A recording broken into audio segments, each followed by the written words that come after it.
नमस्कार, आप देख रहे हैं सी न्यूज भारत। मैं हूं आपके साथ ज्योति श्रीवास्तव। वक्त हो गया है बुलेटिन का। खबरों के इस बुलेटिन में सबसे पहले हम बात करेंगे एटा की, जहां सपा के पूर्व विधायक रामेश्वर और पूर्व जिला पंचायत अध्यक्ष जुगेंद्र सिंह यादव दोनों भाइयों के आवास पर चला बाबा का बुलडोजर। साथ ही आपको बताएंगे कैसे आर्मी सेना के ट्रक ने मां बेटे को रौंद दिया। इसके साथ ही आगे जानेंगे कहां आगामी त्योहारों के मद्देनजर शहर में निकाला गया फ्लैग मार्च। इन तमाम खबरों पर विस्तार से करेंगे चर्चा। खबर एटा से है, जहां शासन के आदेश पर प्रशासन ने बड़ी कार्यवाही की है।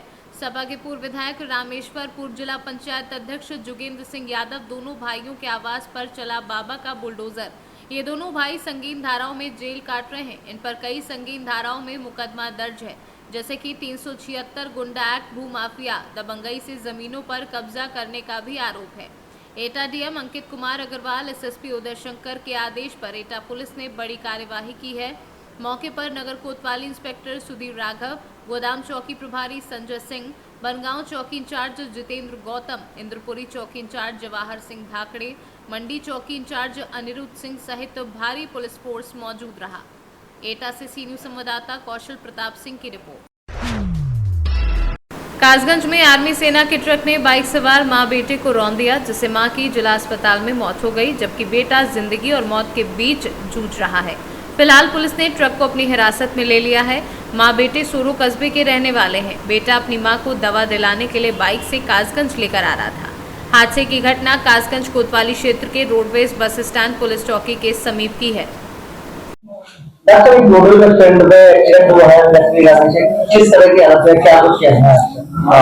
उसमें हमारे पास एक महिला है अंगूरी देवी, जिनको मृत अवस्था में लाया गया है, जो कि यहाँ पर अस्पताल पहुंचने से पहले ही मृत हो चुकी हैं।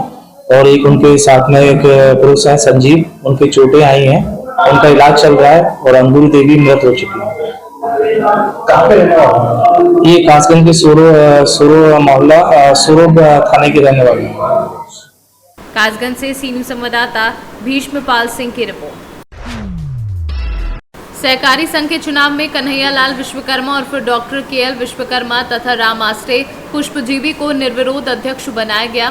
पट्टी ब्लॉक सभागार में एक कार्यक्रम का आयोजन करके दोनों को सम्मानित भी किया गया।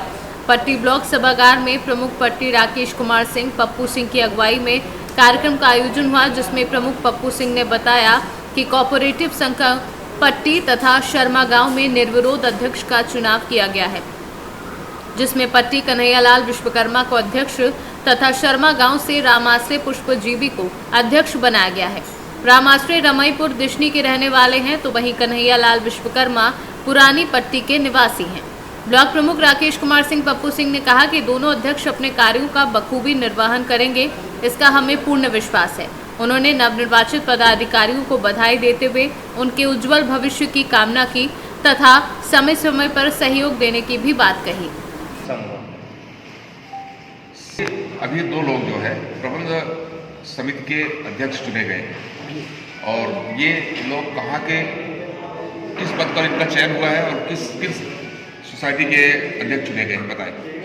हमारे डॉक्टर के कन्हैयालाल विश्वकर्मा जी प्रबंध कमेटी संघ पट्टी के अध्यक्ष चुने गए निर्विरोध जी। और आप राम आश्रय जी रमईपुर दिशनी के निवासी, ये प्रबंध कमेटी संघ शर्मा के निर्विरोध अध्यक्ष चुने गए। इनका कार्यकाल कितने दिनों का? 5 साल। 5 साल। ये 5 साल तक अपने पद पर बने रहे।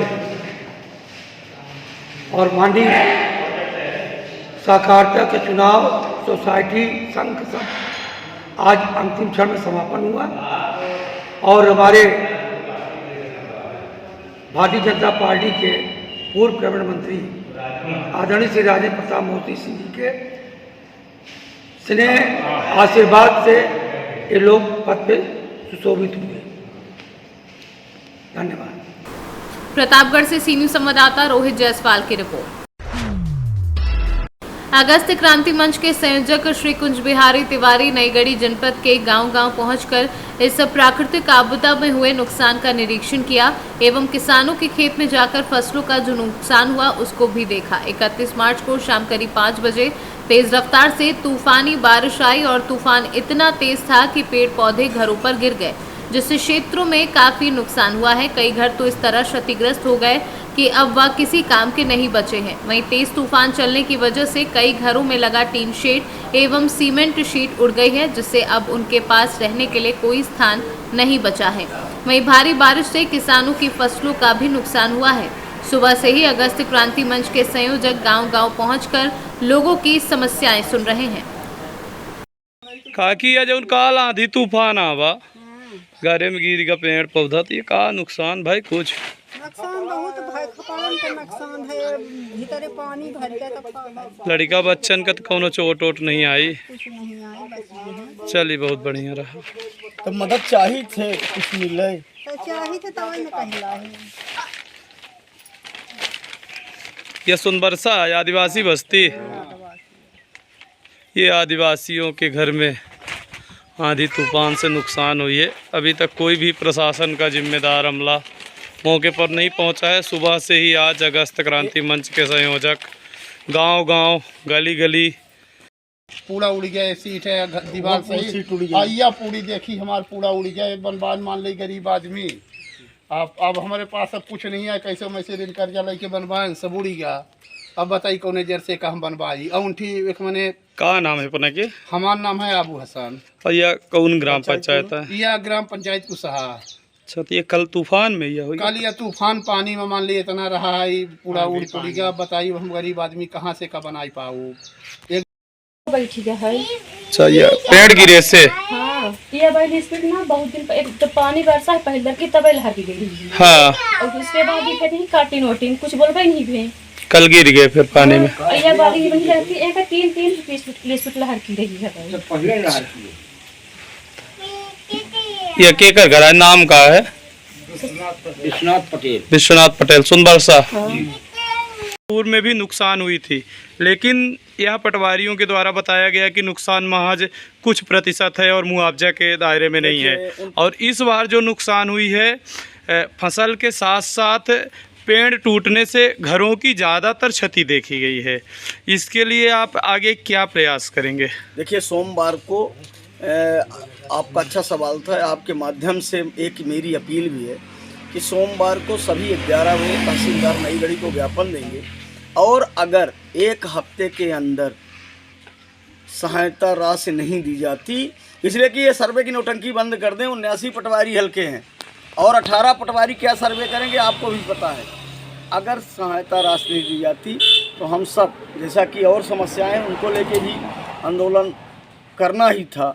तो एक बड़ा आंदोलन की रूपरेखा सोमवार को ज्ञापन देने के साथ ही तिथि का भी निर्धारण हो जाएगा। आपने पटवारियों की बात की कि संख्या कम है, हल्के ज़्यादा हैं, लेकिन हर एक ग्राम पंचायत में सचिव हैं, जीआरएस हैं, सरपंच हैं। जो कल 31 मार्च को शाम को एक भयानक तूफान अपनी नई गढ़ी जनपद के रामपुर सर्किल के लगभग सभी गांव पूरे प्रभावित तो पूरी जनपद की ही जनता है, पर सबसे ज़्यादा जो नुकसान हुआ है पहिलपार, भदावल, कोट, कुसहा, हकरिया, रामपुर, अकौरी, मऊहरिया, सोनबरसा, सिंगरबार, देवरिहन गांव, बंधवा, आपका मुलिया, जितनी भी पंचायतें हैं, घरों की जो सीटें हैं सबकी उड़ गई हैं, विद्युत पोल उड़ गए हैं। अभी आप नकटा में थे, यहाँ देखा है कि खेतों में जैसे बरसात में खेत भर जाते हैं उस तरह से। अब देखना है कि प्रशासन केवल भाषण तक सीमित रहता है कि इनको वास्तव में सहायता मिलती है। आप वहाँ थे भदावल में। रीवा से सी न्यूज़ संवाददाता अर्जुन तिवारी की रिपोर्ट। टीकमगढ़ नगर में आगामी त्योहारों के मद्देनजर शहर के विभिन्न चौराहों और तिराहों से पुलिस द्वारा फ्लैग मार्च निकाला गया। पुलिस कप्तान रोहित केशवानी सबसे आगे रहे और पुलिस बल के साथ पूरे शहर का भ्रमण किया। साथ ही ये संदेश भी दिया कि शहर में त्योहार सौहार्द और भाईचारे के साथ मनाए जाएं। हालांकि टीकमगढ़ शहर में त्योहार की सौहार्द और भाईचारे के साथ मनाए जाते हैं। सर बताएं, जो फ्लैग मार्च निकाला है किस अभी जैसा कि आप सभी को विदित है कि अभी रामनवमी का त्यौहार निकला है, फिर महावीर जयंती, ईद है, फिर गुड फ्राइडे है, फिर अम्बेडकर जयंती है, तो कई सारे त्यौहार हैं। तो उसी के उपलक्ष्य में त्योहारों में जनता को लगे कि एक सेंस ऑफ सिक्योरिटी है, पुलिस सड़क पर तैनात है, पुलिस एक्टिव है, तो त्योहारों को दृष्टिगत रखते हुए यह फ्लैग मार्च निकाला गया है। टीकमगढ़ से सी न्यूज़ संवाददाता गिरीश कुमार खरे की रिपोर्ट। वन विभाग को उस वक्त बड़ी कामयाबी मिली जब रेड सैंड बुआ नाम की दुर्लभ प्रजाति के सांप के 3 तस्कर चोरी छिपे सांप को पकड़कर करोड़ों रुपए में बेचने की फिराक में थे। किसी दौरान एंड मौके पर वन विभाग की टीम ने 3 तस्करों को रंगे हाथों गिरफ्तार किया। इनके पास से रेड सैंड बुआ नाम के 2 सांपों को बरामद कर तीनों तस्करों को गिरफ्तार कर संगीन धाराओं में केस दर्ज कर जेल भेजने की कवायद शुरू कर दी है। दुर्लभ सांपों के साथ कुछ तस्कर पकड़े गए हैं, क्या पूरा मामला है? देखिए, आज सूचना हम लोगों को मिल रही थी कि कुछ लोग इधर शिवारा नूरपुर एरिया से ये रेड सैंड बुआ सांपों की तस्करी कर रहे हैं। तो उसके लिए हमारे उच्च अधिकारियों के निर्देश पर उन्होंने टीम गठित किया था, जिसमें आज पुनः सूचना मिला कि कुछ लोग जो है तस्कर ये रेड सैंड बुआ सांप को शिवहारा से लेकर मुरादाबाद की ओर जाने वाले हैं। तो इस पर शिवहारा नूरपुर मार्ग किलोमीटर संख्या 9 पर इन लोगों ने आज इन 3 अभियुक्तों को पकड़ा है, जिनके पास से 2 जीवित रेड सैंड बुआ सांप की बरामदगी हुई है। तो ये लोग इसे कहीं बेचने के पॉइंट ऑफ व्यू से जा रहे थे क्या सर? हाँ, इन लोगों ने अभी तक जो प्रिलिमिनरी जो पूछताछ हुई उसमें यही लोग बता रहे हैं कि ये लोग ऐसे इन जंगलों से पकड़ते हैं और इनको बेचते हैं अपना मुनाफा कमाने के लिए। तो इनके साथ कुछ और साथी भी हैं सर इनके?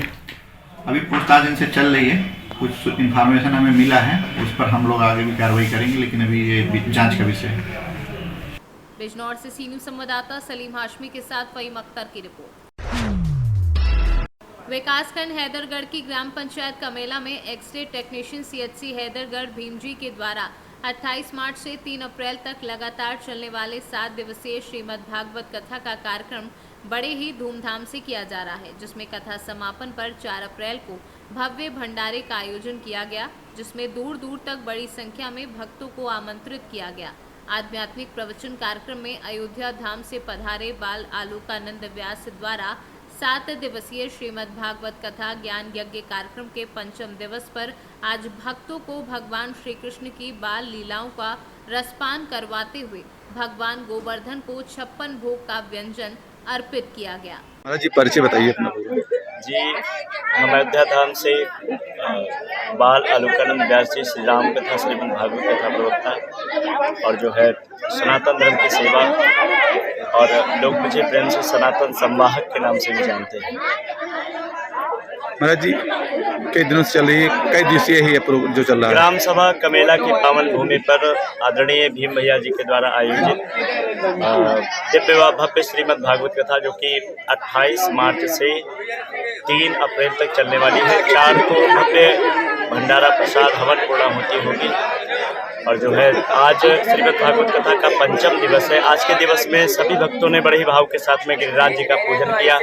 सबने झूम करके नृत्य करके बहुत ही धूमधाम के साथ में 56 प्रकार के व्यंजन की व्यवस्था भई, और भगवान श्री गोवर्धन भगवान को भोग लगाया गया, और सबने 56 प्रकार के प्रसाद को ग्रहण किया। सभी भक्त आनंदित थे। महाराज जी, आज भक्तों को कौन सी कथा का पान कराया गया था? आज भगवान श्री कृष्ण की बाल लीलाओं से लेकर के देखिए, चतुर्थ दिवस में भगवान का जन्मोत्सव हुआ, और 5वें दिवस। बाराबंकी से सी न्यूज़ संवाददाता महेंद्र प्रताप सिंह की रिपोर्ट। ये मामला कहीं और का नहीं, यूपी की योगी सरकार के जिला बाराबंकी का है। उसी बाराबंकी जिले में ब्लॉक सिरौली गौसपुर क्षेत्र पंचायत केवलापुर भी आता है। उसी ग्राम पंचायत केवलापुर का ही ये मामला है, जो नाला निर्माण ठेकेदार द्वारा मानक के विपरीत कराया जा रहा है, जिसमें पीली ईंट व बालू सीमेंट जैसी घटिया सामग्री का प्रयोग किया जा रहा है और सरकारी पैसों का बंदरबाट किया जा रहा है। जहां सरकार एक तरफ मानक व गुणवत्ता की बात कह रही है, तो वहीं दूसरी तरफ ठेकेदारों की मनमानी से नाला निर्माण भ्रष्टाचार की भेंट चढ़ रहा है। ग्रामीणों का आरोप है कि भ्रष्ट ठेकेदारों के द्वारा मानक के विपरीत घटिया क्वालिटी की सामग्री का प्रयोग किया जा रहा है। मजे की बात तो यह है कि चंद कदमों की दूरी पर विभाग में बैठे संबंधित अधिकारियों को कानों कान इसकी खबर तक नहीं, जबकि सरकार दावा करती है कि किसी कार्य में किसी प्रकार की कोई घटिया सामग्री नहीं लगाई जानी चाहिए। लेकिन ग्रामीणों ने ठेकेदार पर यह आरोप जरूर लगाया कि नाले के निर्माण में घटिया सामग्री लगाई जा रही है। ऐसे घटिया सामग्री के निर्माण से नाला बहुत कम समय तक ही टिक पाएगा। अच्छा, जैसे पानी नहीं डाला जाता है तो क्या ईंट पीली दिखाई देती है? अच्छा, राबिश की वजह से पीला दिखाई दे रहा है। अच्छा, जो आप जोड़ाई किए हैं इसमें पानी डाला जा चुका है इस ईंट पर? तो ये ईंट को आप देख सकते हैं, ये पीला ईंट नहीं, पानी डालने के बाद अव्वल बताया जा रहा है, लेकिन नंबर 1 की ईंट बताई जा रही है। लेकिन कहीं ना कहीं इसमें देखने में ये आ रहा है, ग्रामीणों के द्वारा व तमाम लोगों के देखने के बावजूद ये पता चलता है कि ईंट जो है वो सही नहीं है। लेकिन जो यहाँ पर कारीगर काम कर रहे हैं उनका ये मानना है कि ईंट को सही ढंग से और सही लगाया जा रहा है और ईंट का जो प्रयोग किया जा रहा है वो मानक के हिसाब से, इनके हिसाब से सही। लेकिन ग्रामीणों का ये आरोप ज़रूर है कि जिस ईंट से निर्माण नाले का होना चाहिए था उस ईंट से निर्माण नहीं कराया जाता है, बल्कि मानक विहीन तरीके से निर्माण कराया जाता है। जबकि यहाँ पर डस्ट मोरंग ऐसी कोई चीज़, कोई सामग्री नहीं है। यहाँ पर जो मसाला देखने में आया वो भी बालू के टाइप का मसाला देखने को मिला, जो मैं आप इस कैमरे के माध्यम से दिखाना चाहूँगा आपको, जिसमें कई बार मैंने इसमें प्रयास किया कि कोई प्रकार की मोरंग या डस्ट यदि इसमें पड़ी हो तो ये आसानी से देखा जा सकता था, लेकिन इसमें ऐसी कुछ सामग्री नहीं देखने में आई। यही ग्रामीणों का आरोप। ग्रामीणों का कहना है कि ये नाला आधी दूरी से बनाया जा रहा है, जो पानी इसमें समाहित होगा, जो गांव के बाहर से नाला बनाया जा रहा है, गांव जो स्कूल है वहां से नाला बना होता तो सभी का पानी इसमें प्रवेश होता और आसानी होती। तो आप क्या कहना चाहेंगे, आधा अधूरा कार्य हो रहा है या कार्य पूरा हो रहा है? कार्य अधूरा नहीं है, जहाँ से जगह मिल रही है वो से काम चल रहा है, जो आगे लगे शटरिंग जी, वजह से काम बंद है आगे। फिर इसके बाद क्या उधर स्कूल की तरफ जो जगह पड़ी है जहाँ से पानी आना है इस नाले में, तो क्या वहाँ पर बाद में निर्माण होगा नाले का? बाद में नहीं, बस कल परसों लगा कल परसों में लगा लगेगा। अच्छा, आप मिस्त्री हैं, क्या नाम है आपका? रोहित। रोहित जी, ये बताइए कि जो ईंट, आप तो मिस्त्री हैं, कारीगर हैं, ईंट के बारे में आपको ज़्यादा जानकारी होगी। क्या नाला के निर्माण में यही प्रयोग होना चाहिए? मजबूती में क्या कैसा रहेगा? लगना चाहिए। क्या लग रहा है?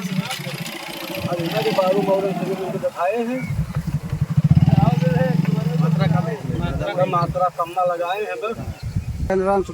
ये इस गांव का क्या नाम है जहाँ पे नाला का निर्माण हो रहा है? ये नाला कहाँ से कहाँ को पानी से जाएगा, समाहित होगा? ये नाला स्कूल से होना चाहिए, मगर यहाँ आधे से चालू हुआ है और यहाँ मोड़ के तालाब में दिखाया जाए। अच्छा, इस नाला का निर्माण किसके माध्यम हो रहा है, कुछ जानकारी में? द्वारा हो रहा है। ये बताइए, इसमें इस नाला के निर्माण में ईंट और मोरंग और बालू क्या मात्रा है प्रयोग में, कुछ जानकारी में? ईंटा पीला लग रहा है और बालू सीमेंट जो है, मोरंग क्या कितना मात्रा है, कुछ जानकारी? तो इस जो पीला ईंट आप बता रहे हैं जो लगाया जा रहा है नाला में, इसकी मजबूती के बारे में कुछ जानकारी, कितने दिन टिकाऊ रहेगा नाला? ईंट नहीं सही तो मजबूती कहाँ से आएगी? क्या इस संबंध में आप लोग कहीं कुछ अधिकारी को शिकायत किया? कहीं नहीं।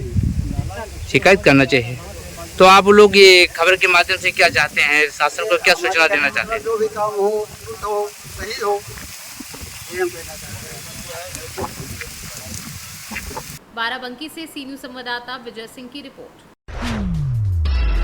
राहुल गांधी पर हुई कार्यवाही से आहत कांग्रेसियों ने 5 सूत्रीय ज्ञापन मांग पत्र खंड विकास अधिकारी को सौंपा। खंड विकास अधिकारी के माध्यम से राष्ट्रपति को संबोधित ज्ञापन मांग पत्र कांग्रेसियों ने दिया। मांग पत्र में अडानी से संबंधित 5 मांगे कांग्रेसियों ने रखी। राहुल गांधी पर हुई कार्यवाही से कांग्रेसियों में भारी आक्रोश व्याप्त है। कांग्रेस की वरिष्ठ नेत्री चित्रा वर्मा ने अपने समर्थकों के साथ सिरौली गौसपुर विकासखंड पहुंचकर ज्ञापन सौंपा है। आज आप लोगों ने किस संबंध में ज्ञापन सौंपा है? विगत कई दिनों से जो है ना, हमारे राष्ट्रीय नेता माननीय राहुल गांधी जी की सदस्यता रद्द हुई। अपनी चोरी छिपाने के लिए माननीय प्रधानमंत्री जी ने जो कदम उठाया है विपक्ष की आवाज़ दबाने का, वो बहुत ही निंदा और बुद्धिहीनता का घोतक है। इस संबंध में हमने 5 पॉइंट पर माननीय खंड विकास अधिकारी जी को ज्ञापन दिया है।